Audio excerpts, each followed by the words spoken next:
And the people that were elected that kept their seats are centrists. There's no question in my mind about that. Former Clinton Foundation president and soon-to-be former Democratic Representative Donna Shalala was on a local CBS station in Florida discussing her loss in this year's election.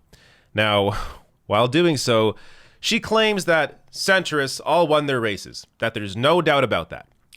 Watch her comments here. Well, I'm assuming you were probably on the call with the Democratic members from Congress the other day. There have been reports that it got quite contentious.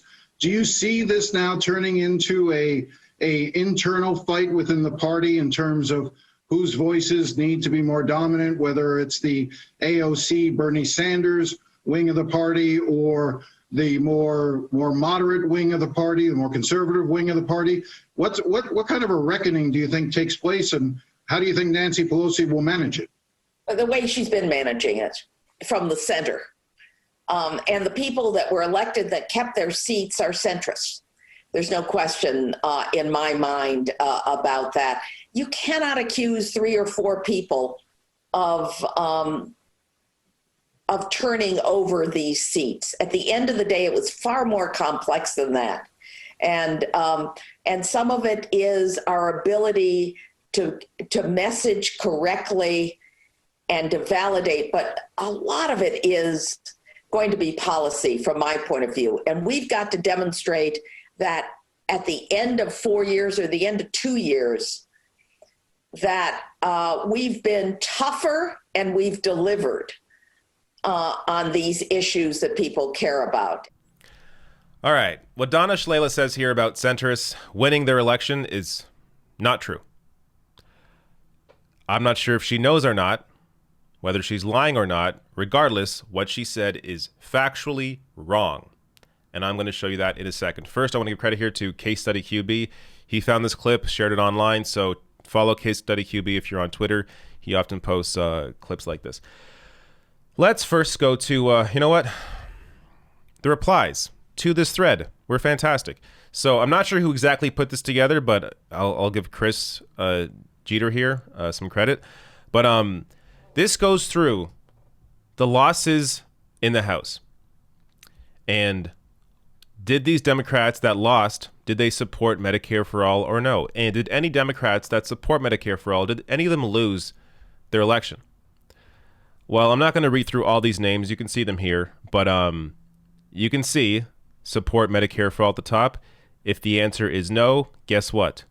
They lost their race. If the answer is yes, then they won their race. Now, of course, this doesn't apply across the board. There are many Democrats who don't support Medicare for all who also still won their election. But there is not a single Democrat that supports Medicare for all who lost their race. Not a single one. And these are, by the way, you can look at the district leanings here. So this is not just, these Democrats don't just exist in deep blue districts. No, we're talking about Katie Porter here. It's a R+3 district. She won her election. Matt Cartwright here. R+1, R+1, even, R+1, R+2, even, D+1. So mostly Republican districts here, at least in this list. And the ones that support Medicare for all, even though it leans Republican, they won their race. So I also have to reclassify or redefine what centrist means. So if you watched my video on John Kasich and AOC, I suggest you watch that. I really break it down there. But the idea that being centrist means you're against Medicare for all just doesn't make any sense, because every poll will show you the majority of Americans actually back government-run healthcare, actually back Medicare for all, single payer. So if you were actually centrist, then you would support that position. If you were a moderate Democrat, you would support the moderate position that the majority of Americans agree with. But the way that centrist or moderate has been used in the current political makeup, or the way it's used in the media, is meaning conservative Democrat, a pro-corporate Democrat, pro-insurance Democrat. That's what centrist means in this day and age. But it shouldn't mean that. But there's also another, I want to show you this. This is the Cook Political Report, in case you're wondering how they figure out these district leanings. It all comes from this map here. I will link to all these links below the video in the description box under sources. You can go through these districts yourself, see, if your district, which way it leans. But There's also this list. Adds a few more people on here that support Medicare for all and won their election, or don't support it, lost their election. So exact same thing here. Nobody that supports Medicare for all lost their election. So the idea that the left cost, the House or Democrats seats in the House is just not true. There's no evidence at all of that.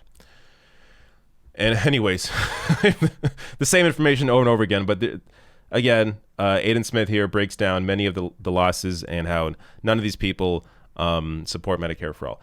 Now, before I go, I want to direct your energy towards somebody who's terrible. Robbie Mook ran the Hillary Clinton campaign in 2016. Didn't do too well.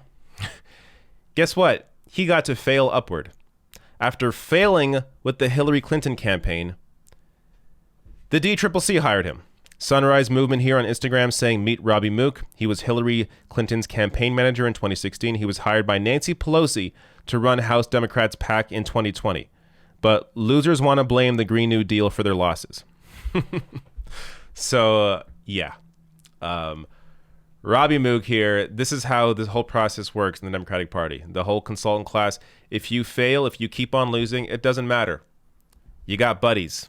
They know who you are. They're your friends. They're going to hire you again, pour more money into your business so you can make money while trying to sell these garbage campaigns on people. And ultimately, those campaigns lose. And guess what? The same people hired again next time, because it's not actually about winning. It's not actually about helping people.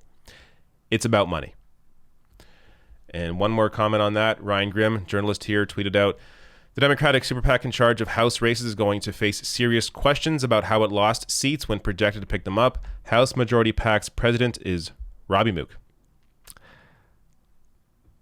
Take a look at who runs things. And that's where the blame should actually be going. Robbie Mook and Nancy Pelosi, who thought it was a good idea to hire the guy who lost the most winnable election in 2016.